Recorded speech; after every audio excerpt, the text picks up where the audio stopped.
There we go. Okay, well, welcome again, and especially if you didn't hear me, if you're here for the Gordon Science Day families, we especially welcome you. My name is Tal Howard, and I direct the Jerusalem and Athens Forum Honors Program that's sponsoring this lecture and discussion today. But I'll begin just by giving you a quote from the 20th century, or early 20th century French social theorist Émile Durkheim. And he wrote, "If there was one truth that history teaches without a doubt, it is that religion embraces a smaller and smaller part of social life."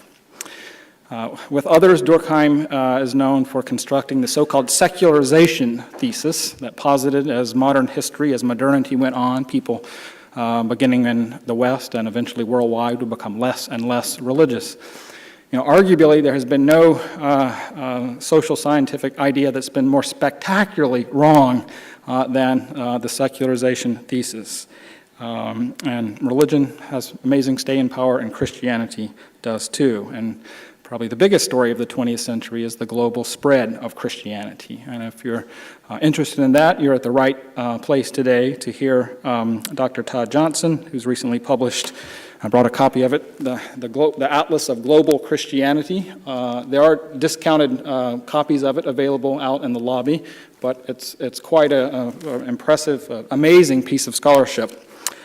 But let me actually step aside at this point, because I'd like to recognize Brad Kuhn to introduce our speaker.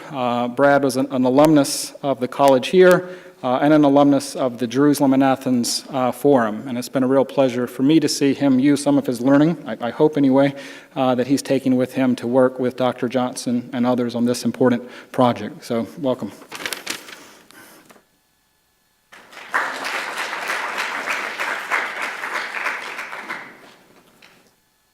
So when I graduated from Gordon College in 2006, Dr. Johnson likes to say that I wandered into his office. It is a small office at the bottom of the hill at Gordon Conwell.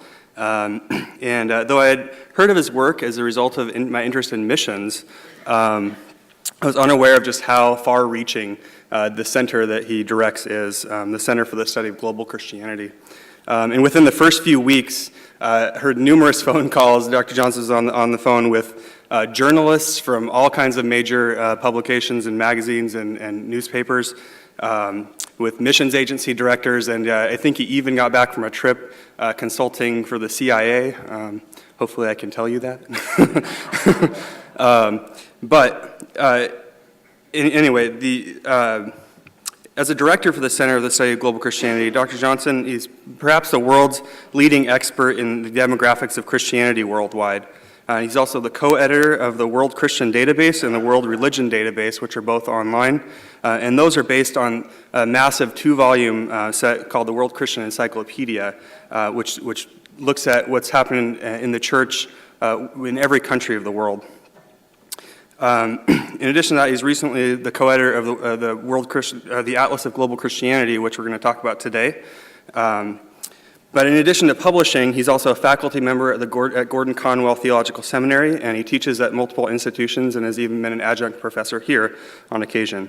But beyond these accolades, Dr. Johnson, I would say, is a follower of Christ primarily, and he cares deeply about how Christians are engaged with one another and with others in the world. He's been my boss, professor, mentor, and friend through these things, and he's challenged me to walk humbly and faithfully as a follower of Christ in this big world. And I hope that you get to experience a taste of that today for yourself. Will you welcome with me Dr. Todd Johnson?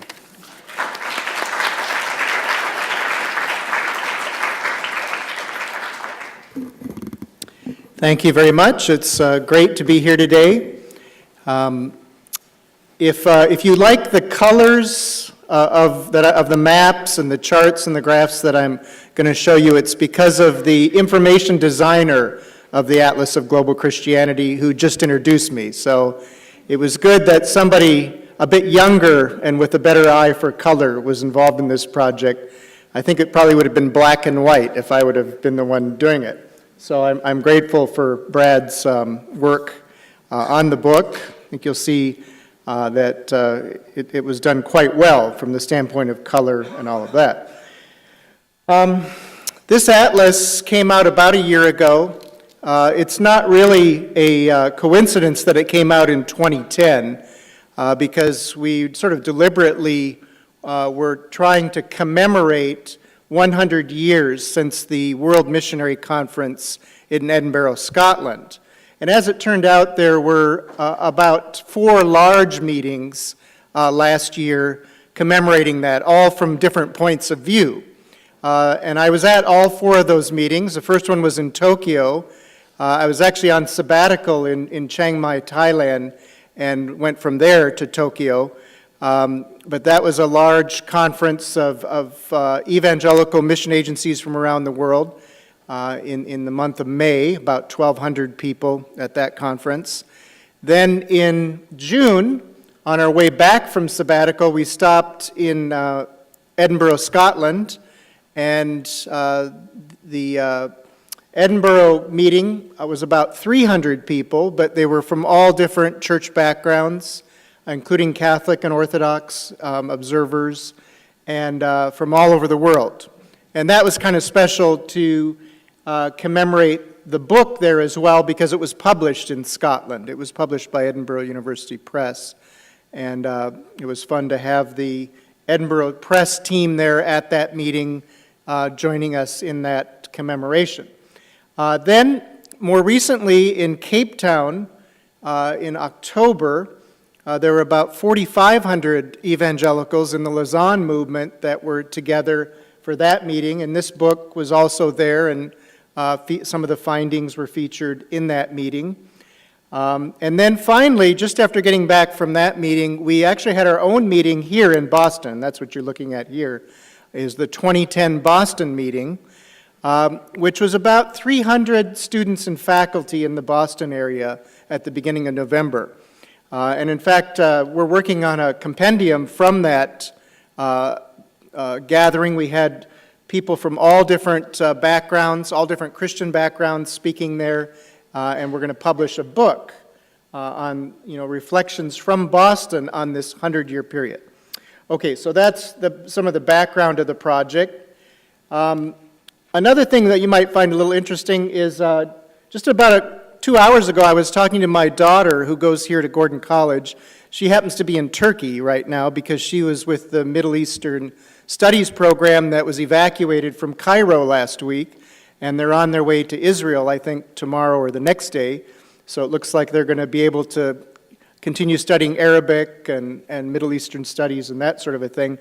But we were, as a family, several years ago, right before we began the Atlas Project, I was in a little alleyway in Istanbul, Turkey, and I saw this painting. And it's only about this big. It's not that big. It's only about this big. And it's a painting of a fellow named Piri Reyes. And Piri Reyes actually produced under the Ottomans in the late 1500s, produced one of the most accurate maps of the world, including a map of the coastland of America, one of the first accurate maps of American coastland. So I hung this above my desk at home for the duration of this project, and just saw Piri Reyes as an inspiration to someone who goes after the detail. Plus, he's got Istanbul out the window. I mean, that's pretty cool. So I thought that would be nice.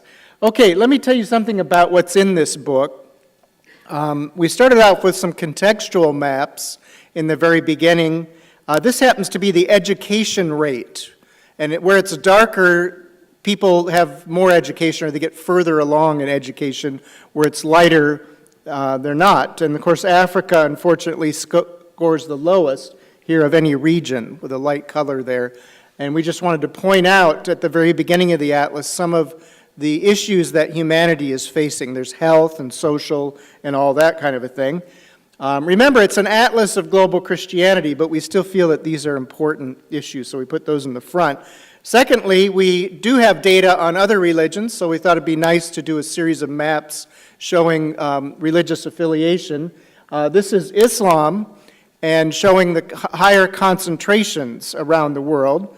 But a map doesn't tell you everything. Look at how dark North Africa is there, and of course there's a lot of those dark squares where there's not very many people. These are the provinces of the world. There's actually 3,000 pieces of information on this map. So it shows in quite detail, and it shows up better in the book, so you can take a look later if you'd like.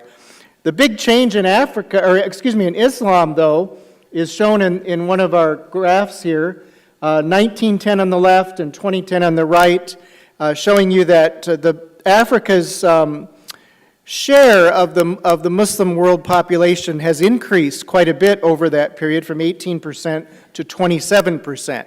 And this is because of high birth rates in West Africa, like Nigeria, places like that, even pulling the center of gravity of Islam from the Middle East towards Africa in this 100-year period. Maybe something you weren't aware of. Then we also do a series of maps on global religious freedom and on diversity as well. And this is a map showing where there are problems with freedom. In other words, where it's darker red is where it's a little bit harder to worship, no matter what religion. This isn't just a Christian map. This is dealing with all religions. The fellow who did these maps with us is Brian Grimm, who just finished a book on religious freedom around the world. It's published by Cambridge University Press. Excellent book. Probably can remember the title outside afterwards if you're interested. So actually it was in the Atlas first, though, and before the Pew Forum published it, we had these nice maps here showing religious freedom. And there's all sorts of tables and charts accompanying this sort of thing as well.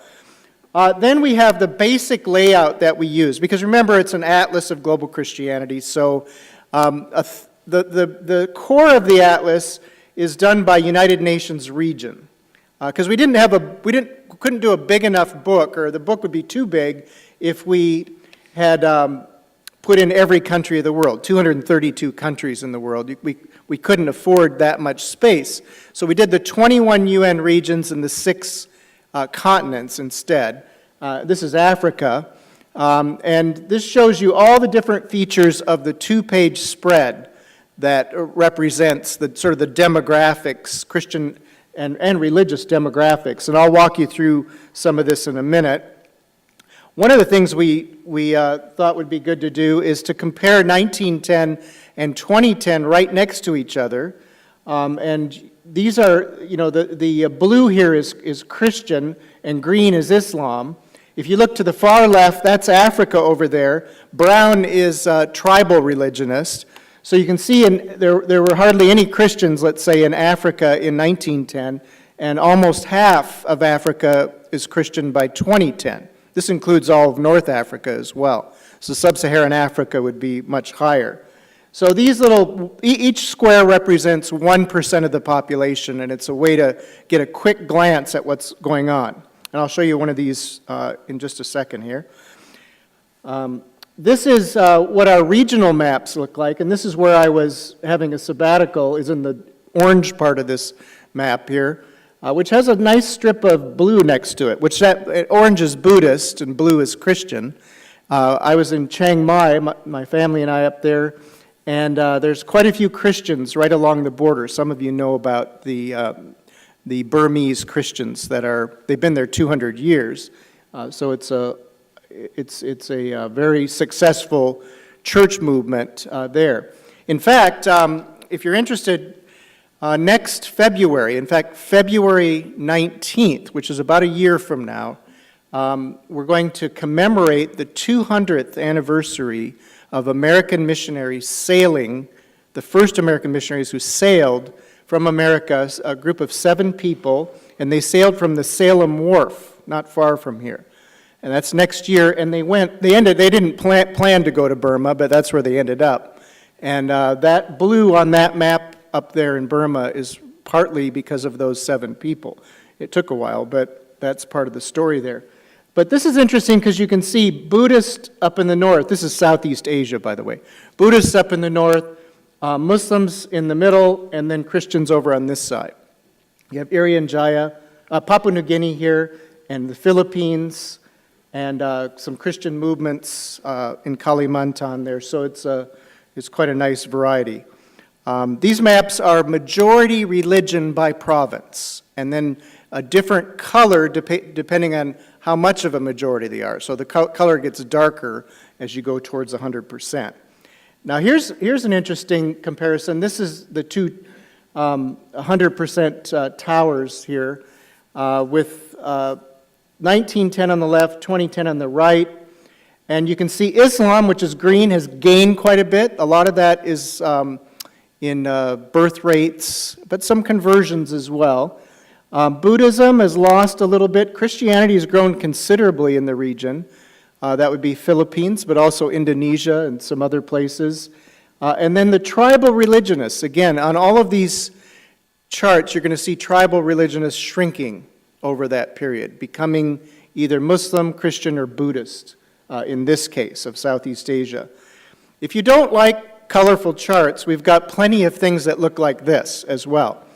So, and these are important because now you can look at the actual numbers that make up those charts, and you can see, how many of each of these religionists there were in each of these years, 1900 and 1910. I'll point out here and maybe in a few other places that we also set on this idea of having two growth rates throughout this whole book. Remember, we're doing 1910 to 2010, so that's an obvious one to have.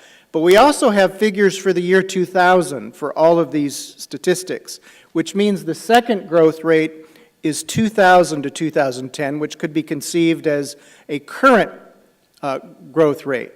And sometimes, a religion, Christianity or otherwise, will grow very fast over the whole century and then be declining by the end. So there's actually two different things.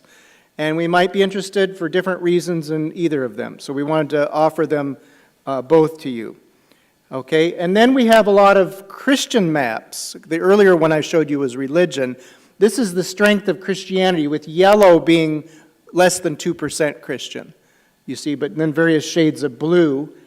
So you can see kind of how things look there in Southeast Asia, where Christians are. And there's those Burmese Christians up there on the far part of left of Thailand there. And actually, even in Thailand, where we live, the majority of Christians in Thailand live up in the north.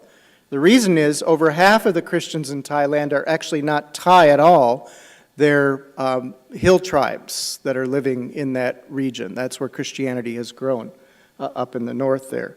Gordon College visits Chiang Mai occasionally. I know that there's a program up there. So, and then our information designer, I see if there's oohs and ahs here to make sure I'll take the blame if you don't like it, but I'll give him the credit. Anyway, this is showing in a glance the proportion of this region's Christians. And what's nice about this is across the big part of this circle, the wheel, we call it, is actually the Philippines. So Filipino Christians take up that much of all the Christians in the region. Then Indonesian Christians are next, actually.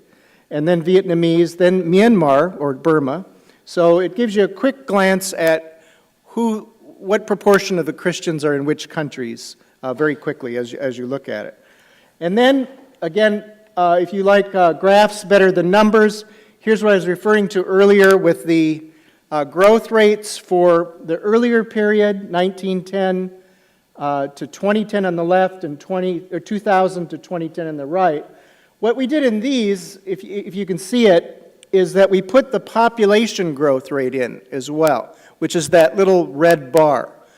And so you can see and Christian is the blue rate there, so you can see Christianity, whether it's growing faster or slower in relation to the actual population. All right, and that's normally through conversion or through higher birth rates and that sort of a thing.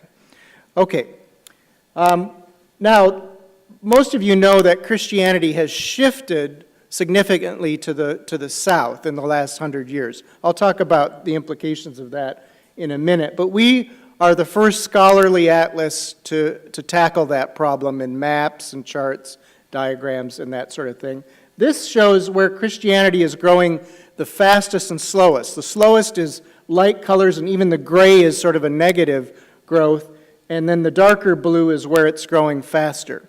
So you can see, and the global south is giving us the faster growth. This is current growth here. Then one of the things that we were able to do is those 3,000 pieces of information, every province in the world, every civil division, major civil division, and that's pretty handy in some countries like this country, which is about to become 2 countries if you're following the news. This is Sudan, and you can see that the majority of people in the north are Muslims. You probably heard this, and the majority in the south are Christians, and the dividing line will be somewhere close to where those provinces meet right there. So this will be essentially a Muslim country and a Christian country in the end. There's also tribal religionists in both places, but especially in the south.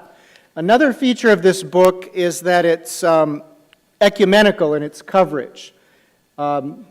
This is a very nice, colorful map showing which of the 6 major traditions in Christianity is the strongest. You probably can figure out that pink, or what's the better word for that? Chartreuse? No, whatever color that pink is, the lighter pink, that's Roman Catholicism. Purple, or the darker purple, is Protestantism. Light blue is the independent movements. A dark pink is Anglican. And then there aren't too many. Oh, light blue is marginal, like Jehovah's Witnesses and Mormons. You can see in the United States that the majority of Christians, which is Christians of all kinds sociologically, they would be Latter-day Saints, right, in Utah and in Idaho, which you might not have realized. But we put it there. It gets a huge place on the map because they're so big. But otherwise, you just get a sense of what tradition is the strongest in each of these places. Then another thing we did is we decided that we're going to have two-page, which was 3,500-word essays describing the 100-year history of Christianity in each of those UN regions. So here's East Africa. And we know there's actually a lot of Germans who know a lot about East Africa, all right? But we said we don't want a German to write this article. We want an East African to write it. So we made a Herculean effort to find the best scholars in each of the areas of the world who could then write their history in that 100-year period.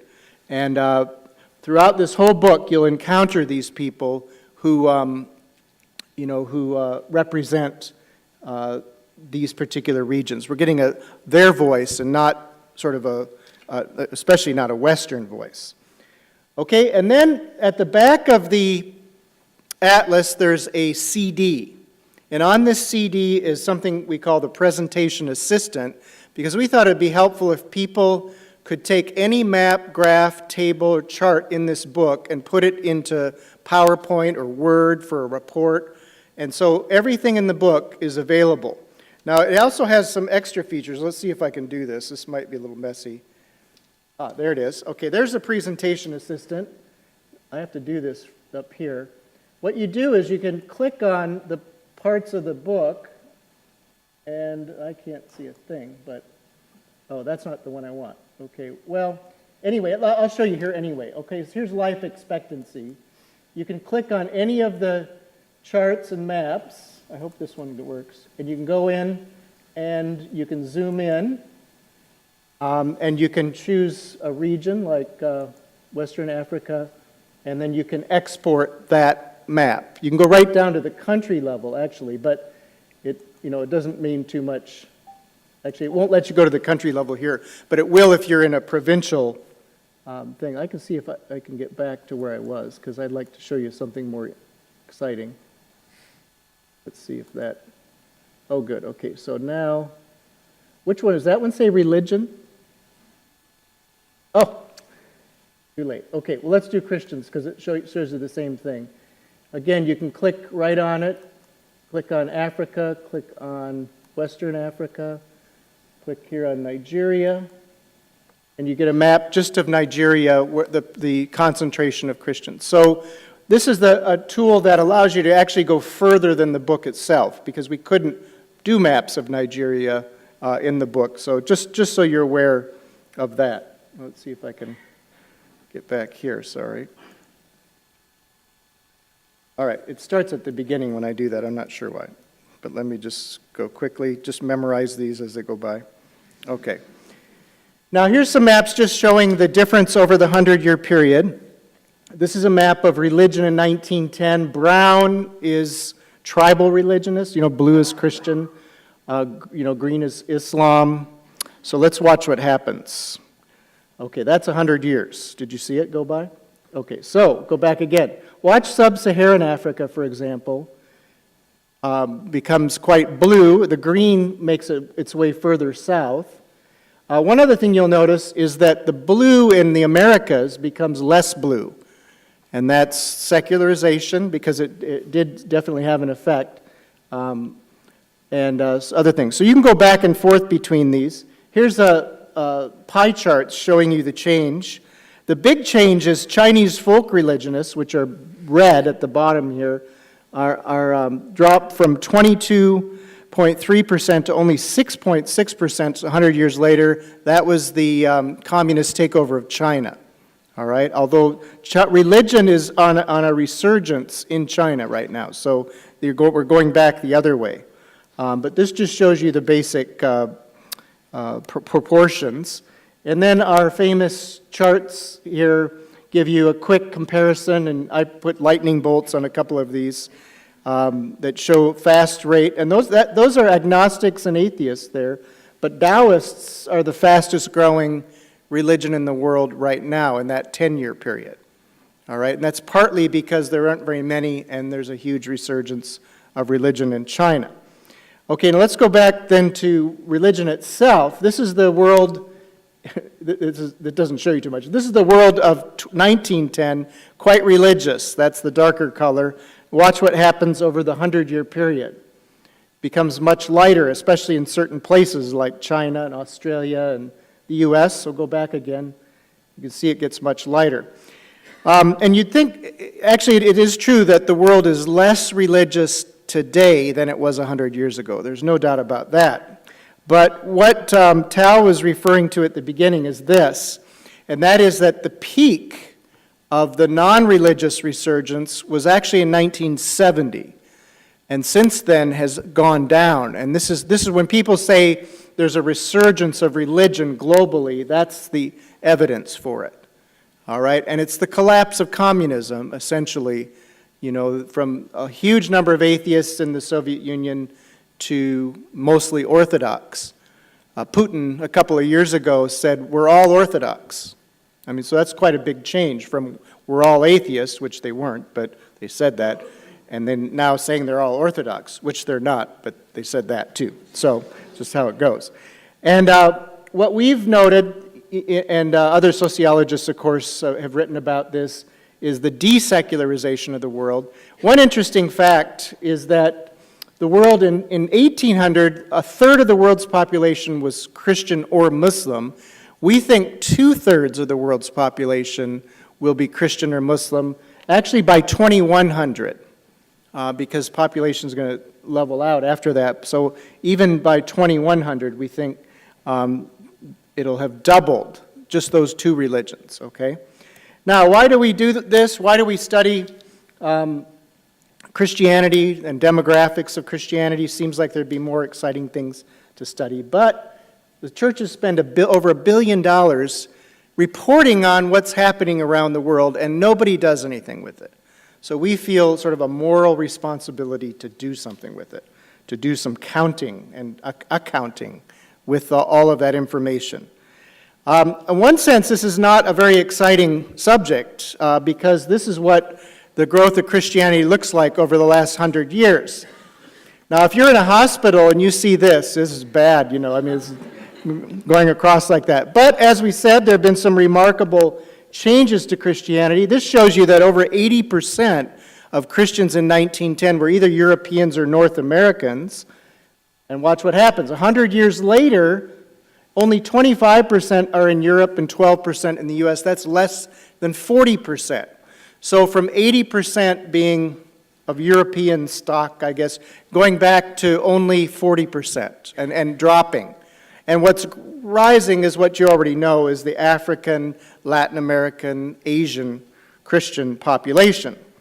Back in 1910, it was a bunch of white people that met in in Edinburgh, Scotland. We met in this same room for the celebration, the final celebration 100 years later.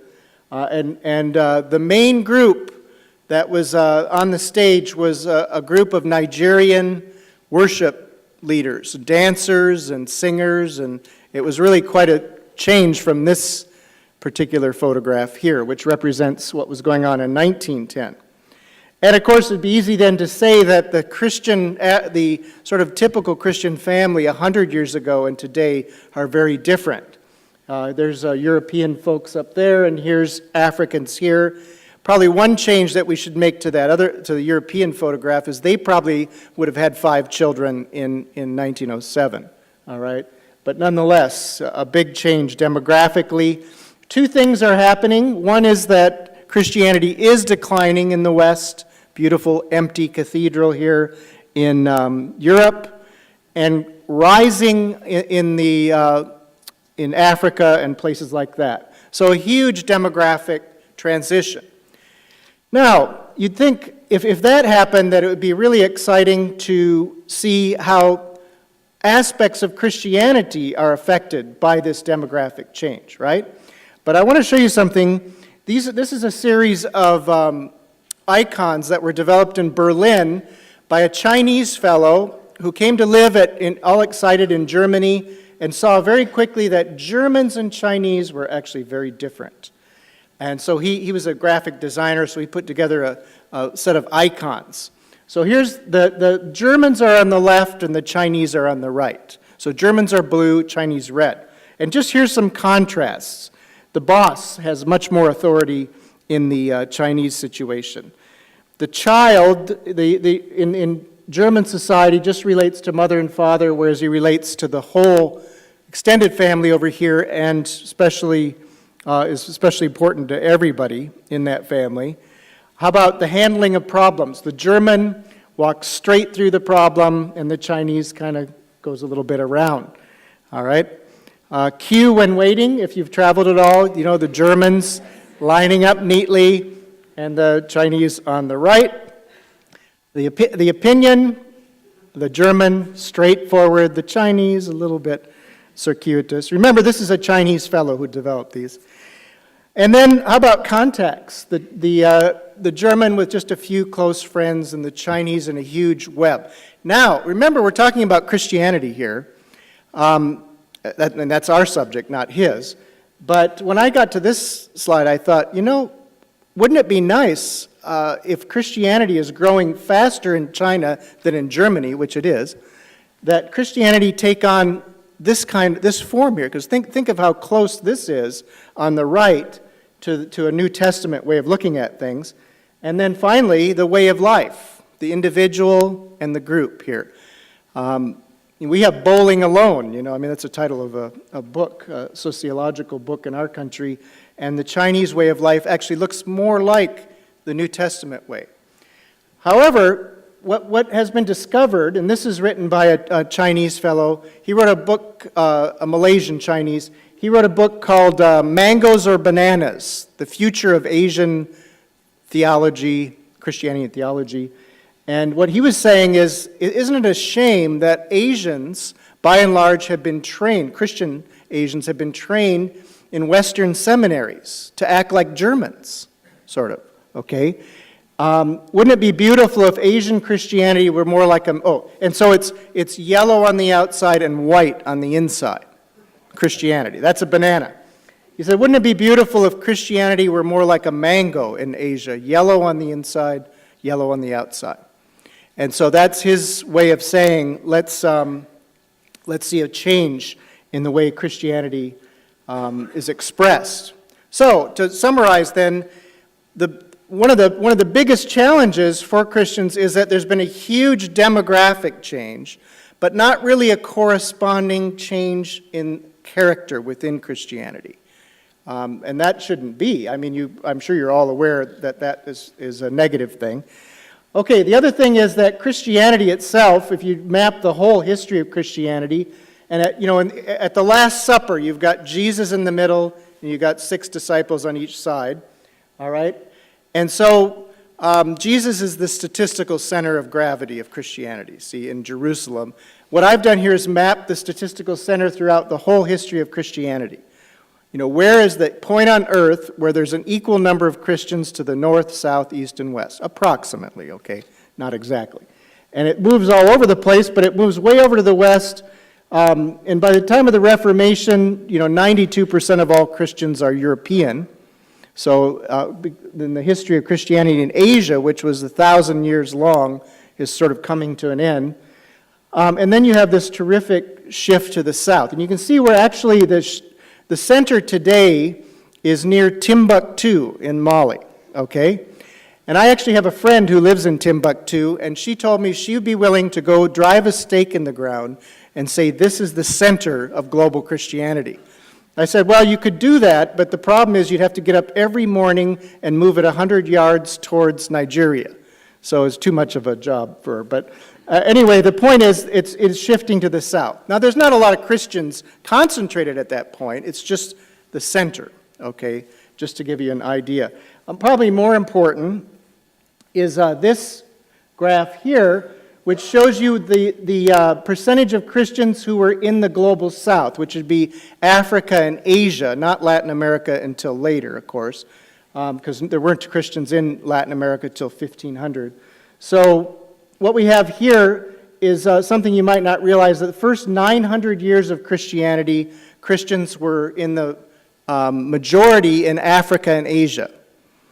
I'm teaching the history of missions over at Gordon Conwell this semester, and I have had to work really hard to tell that story instead of the conventional one. Conventional story is it moved into Europe and glorious changes and all that kind of thing, just ignoring this. People call this the hidden history of Christianity in Asia. Philip Jenkins, who you probably have heard of, just wrote a book a couple years ago called The Lost History of Christianity in Asia. Well, that's what it is. But you can see there's that 92% down here. Only 8% of Christians in 1500 were from the global south, and now it's going completely in the other direction. About the time some of you were born, oh, no, you weren't here yet. After, when your parents were thinking about having children, it went in the other direction. And for the first time since the year 900, the Christians from the global south are in the majority, okay? But this gives you the bigger picture of that. Okay, some real quick maps, and then I'm going to just say a few things and we'll open up for questions here. Okay, so here's going 1910, 2010 with Christianity. You can see the shift back and forth here. That's 2010. Europe getting lighter, Africa getting darker blue here on the bottom. The largest Christian countries with Christians in the world, only Brazil was on the list in 1910. Only USA, Russia, and Germany in 2010. By 2050, only the USA will be on this list, and it will be at the top. But of course, it'll be in 2010 or 2050. The USA will be a cauldron. Oh, maybe that's not the best word. A mosaic of people groups from all over the world representing Christianity, especially from Latin America. All right, so that's something to anticipate. Here's a quick fact that is behind all this data. In 1910, 80% of all Christians lived in a country that was 90% or more Christian. Today, that is 33%. So only a third of Christians in the world actually live in a place 90% or more Christian. So the world's becoming more pluralistic. I should say our countries that Christians live in is becoming more pluralistic. Many people consider that bad news, but I think that's good news. Okay, then we have the top languages in Christianity. If you could actually read this, you'd see that Spanish is at the very top and has been actually for about 30 years now as the #1 language of Christianity. Remember, we're talking about Catholic, Orthodox, Protestant, everybody here. And then you've got plenty of Nigerian languages showing up, and Korean, and all sorts of things. So this affects this subject as well. Next, we have the subject of diversity within Christianity. And this is just to remind me of a joke, the only joke I'll tell you. And that is, there was a guy on a desert island. He'd been there many, many years. And finally a ship shows up, a captain gets off the ship and is just amazed this guy's been there so long. And there's 3 huts on this island, and the captain says, "Tell me about your life here." He said, "Well, the first hut is where I live, and the second hut is where I go to church." And he said, "Well, what's the third hut?" And the guy said, "Well, that's where I used to go to church." So even on a desert island, people are changing affiliation, you see, and that's a big problem. There's 41,000 denominations, Christian denominations and networks in the world. So there's a huge amount of diversity. In the midst of that, though, there's the growth of the Pentecostal movement, which is shown here, again, mainly in the global south, Pentecostal charismatic movement. I'll skip through these. These are just charts showing where Pentecostals are. We have a couple of problems that have emerged. One is that with the shift of Christianity to the global south, the resources are still largely in the north. So 40% of Christians have 83% of its financial resources. And this is a topic at every conference that you'll go to.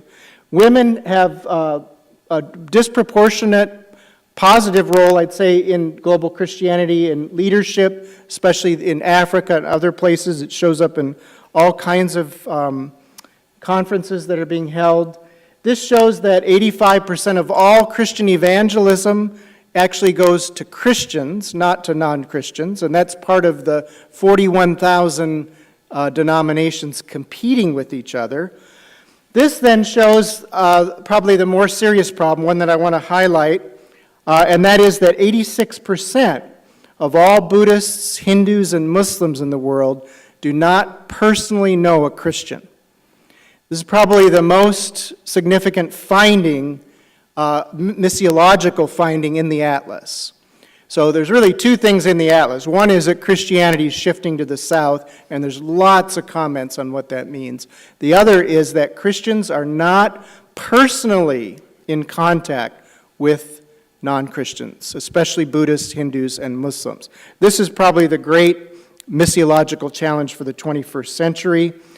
Okay, here's a few things to think about. A couple of weeks ago, I was invited to speak at a small group at the State Department in Washington, D.C. And believe it or not, they asked me, what does the Atlas of Global Christianity have to say about U.S. foreign policy? So here's some things that are related to that. I'll keep going back and forth as I go along. And the number one question that I put to that group is, what does this diversity globally, how does this diversity of Christianity, let's start there, globally, how does that impact the American understanding of what's going on in the rest of the world? And the thing that is a challenge is that there's all kinds of connections between Christians in this country and Christians all around the world, both within ethnic and linguistic groups and across as well.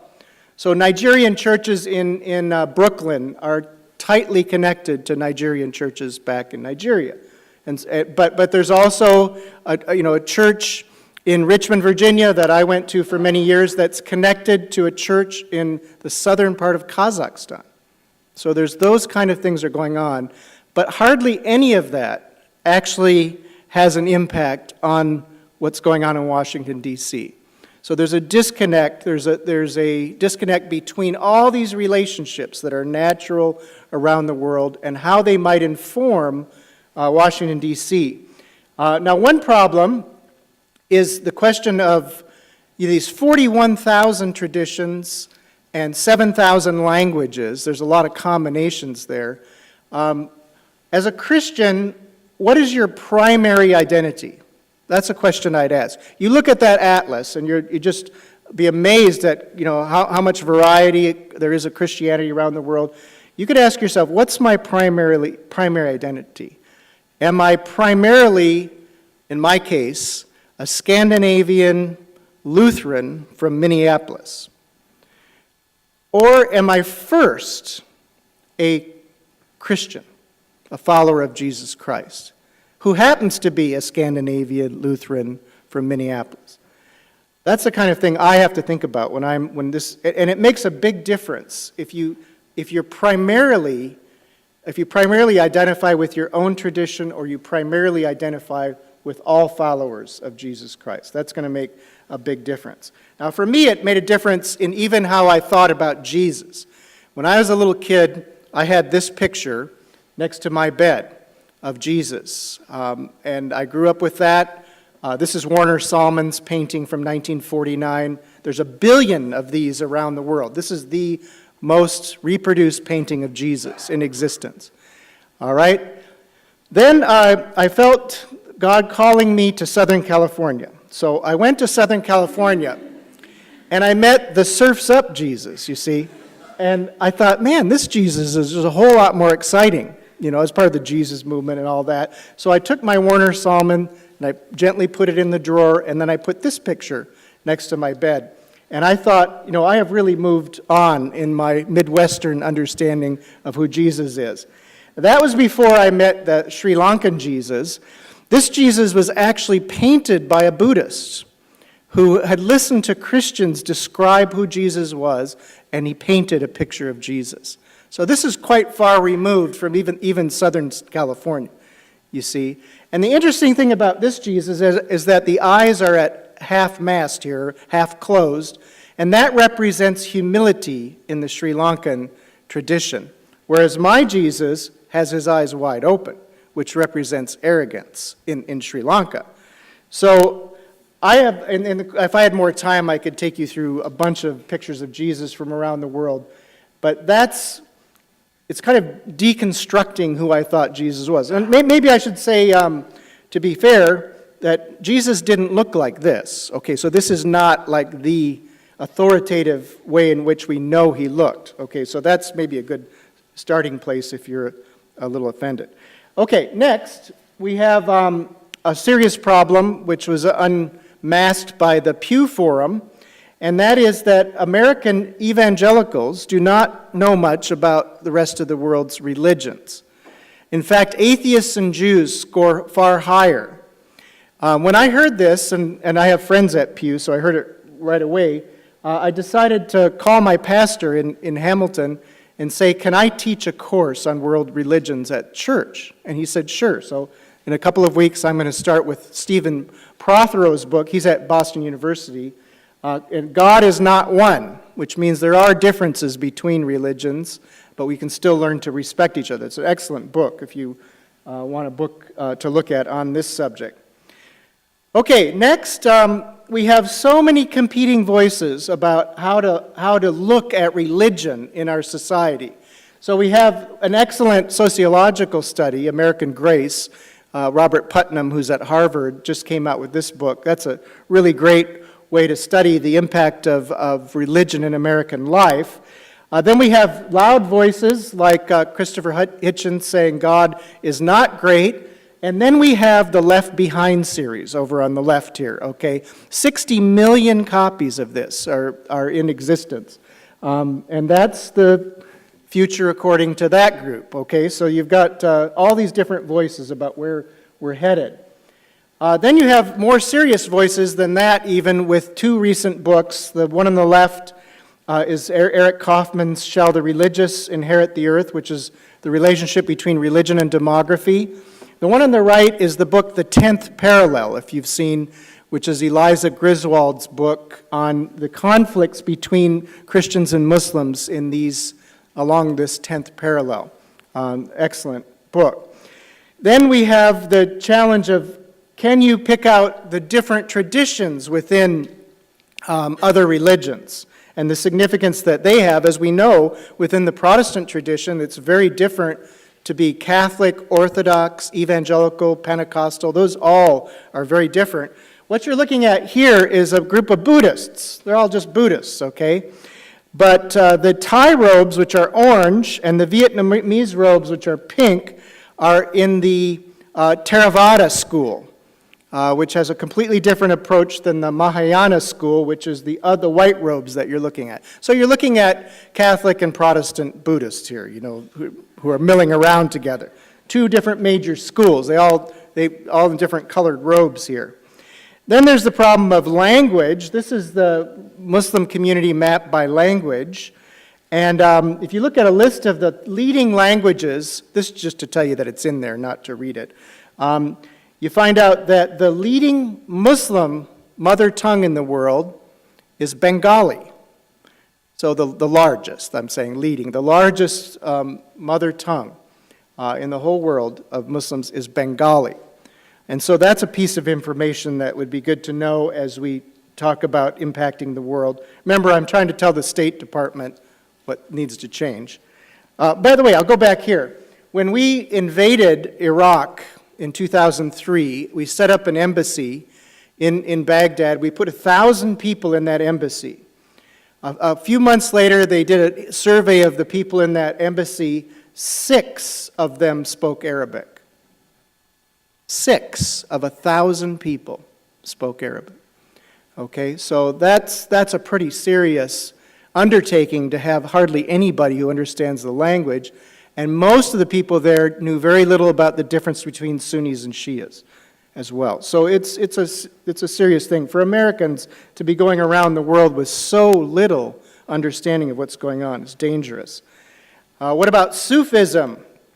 These are Sufis in Calcutta, all right?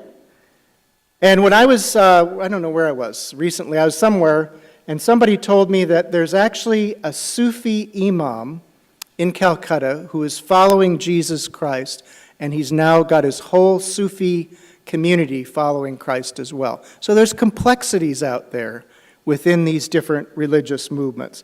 Then there's the interfaith movement of trying to get along together. This is in Las Vegas, Nevada.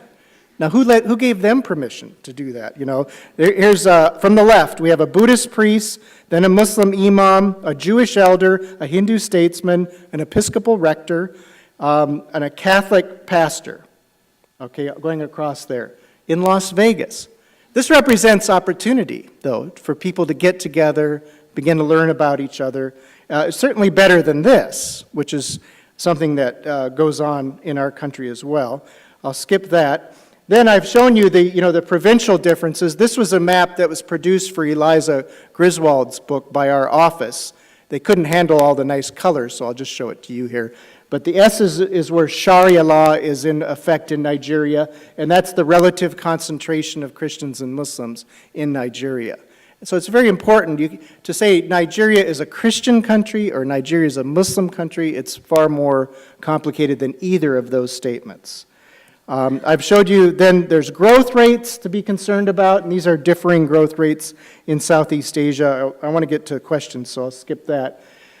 And then probably one of the most encouraging things in this whole idea of how do we understand each other, much is happening in the music world. And I think music and art, scholarship, business, these are areas where there can be a lot of interaction across religions. This is Yo-Yo Ma and the Silk Road Ensemble, and a terrific example of sharing, of composing together, of hearing music from different places in the world, across different religious traditions. Very successful project. Then for us, finally, we have to get used to a different world. We're living in a different world. And the author of this book says, the post-American world is not a world in which America is not important. It's a world in which America's position has changed dramatically. It's no longer telling everybody what to do, if it ever was, and now it's more on equal footing with others. Within a cultural sense, we still have a lot to learn in this area. This cartoon says that's the value of travel, kids. You get to see how people in other cultures live. You know, McDonald's, Starbucks, McDonald's, all around the world. So that's one view of the process of globalization, and a very real one. But there's also this opportunity, and I'll end with this slide here. This little girl in preschool has asked for a flesh-colored crayon, which Crayola used to have. When I was growing up, they had a flesh-colored crayon. It didn't look like anybody I know, but it was a flesh color for them. And now she gets a ton of different color of crayons. This is what's in this atlas. This is the shift in this atlas. It's an exciting shift and one full of opportunity. It makes people afraid, both with the changes within Christianity and with other religionists, but I think it represents tremendous opportunity, and I think this is a a positive development. So I'll stop there, and we'll open up for questions. Yeah.